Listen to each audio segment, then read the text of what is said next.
Praise the lord.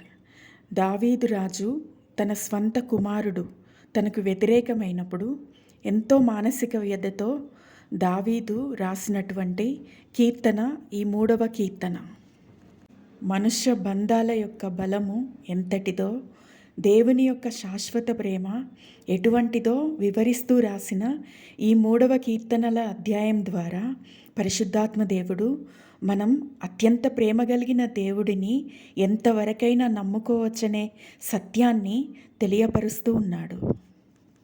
5వ వచనము, యెహోవా నాకు ఆధారము. వ్యక్తిగతంగా ఈ వాక్యాన్ని నేను అత్యంత విలువైన మాటగా తీసుకుంటాను.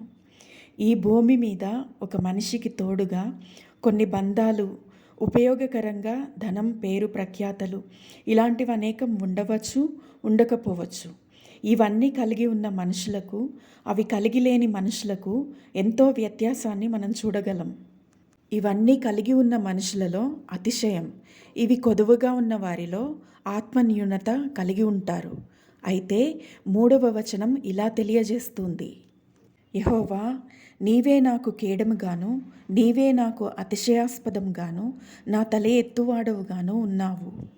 ఈ లోకంలో ఉన్న ఘనమైన విషయాలు కానీ, ఏ ఒక్క మనిషి యొక్క సపోర్ట్ కానీ లేకపోయినా కూడా ప్రభువును హృదయమంతటితో నమ్మి ఆయనను ప్రేమిస్తున్న వారికి, ఆయనను ప్రేమించడంలో, ఆయనను నమ్మడంలో, ఆ ప్రభువుపై ఆధారపడడంలో మరింక దేనితో కూడా కంపేర్ చేయలేనంత ఆదరణ, బలం వారికి కలుగుతాయి.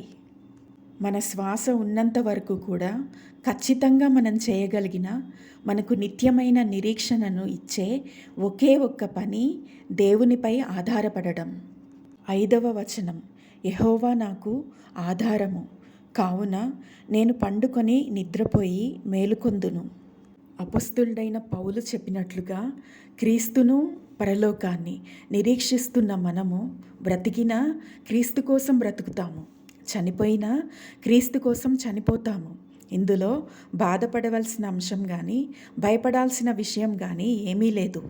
8వ వచనము, రక్షణ యెహోవాది, నీ ప్రజల మీదికి నీ ఆశీర్వాదము వచ్చునుగాక. God bless you.